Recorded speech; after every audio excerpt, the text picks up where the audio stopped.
fellow tankers, and welcome yet again on What with Lautipus. In today's episode, How to be a better noob, we'll take a look at the most versatile universal tank class, the medium tank. So, mediums. What do they do? Well, a lot. They offer overall support, they can flank the enemies easily, and also spot target if you don't have any scouts or they are all dead. They can be at the front line and wait for their moments while the heavy tanks are crushing each other. It seems like a lot, and it also is, and it's not easy. To be a good medium tank driver requires a lot of skill.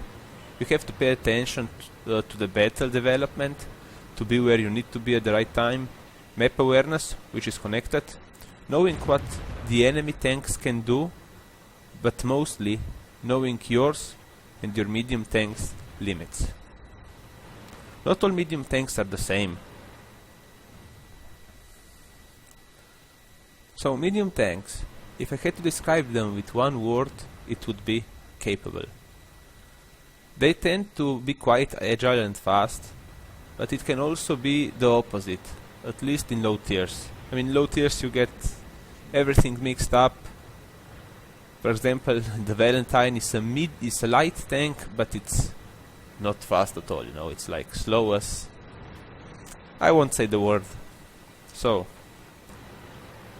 regarding the armor, of course, medium tanks are not a heavy tank.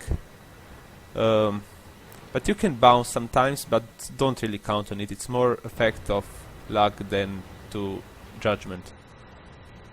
So here in the game, I just hide before these two heavy tanks that came behind us. Now I took the chance to hit this VK361H. He's not even paying attention.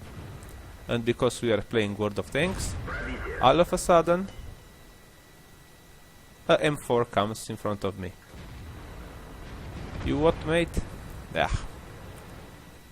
So the guns on the medium tanks, they usually have problems to penetrate heavy tanks from the front. But you also have some exception. For example, you have some sniper medium tanks like the Panther 1, which has a very good penetration for its tier, but it lacks the alpha damage, but also other things. And on the other hand, you also have some tanks that have very good alpha damage but very low penetration. I mean, medium tanks are really versatile. I mean, it's like I mentioned in the other type of tanks, it's tech tree specific, etc. Here I was struggling to go up, and I finally did. Really don't want to get shot by that OI experimental. So now I'm trying to flank this ARL. He was not paying attention, I missed unfortunately, and then the OI killed him. Yeah, as I mentioned, as a medium tank you have to know the heavy tank weak spots, and the weak spot on the Japanese heavy tanks are the sides, not the rear, but the sides. They tend to have less armor there. It is good to know for all tanks, I mean, in which you can fight against, to know their weak spots. For example, the American heavy tanks don't fire at the cupolas because they are usually bouncy.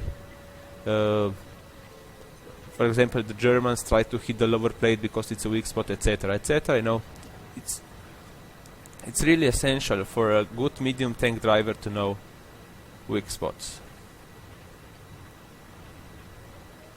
And if you don't know the weak spots or you can't pen them, you have to flank them or to get to their sides or rear. Plus, as a medium tank, you should always group with others. Don't be on your own.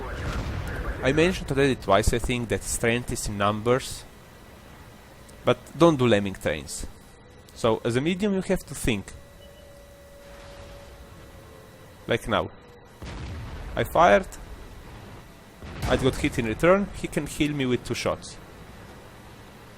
So I'm just waiting for him to show up, fire and fall back. I tracked him so that the KV-1 behind we can shoot him, and now I said screw it, I can take one shot, and unfortunately the KV-1 steals it from me. So this is it for today, guys. Hope you enjoyed and that you know a little bit more about medium tanks. Goodbye, Lautipus.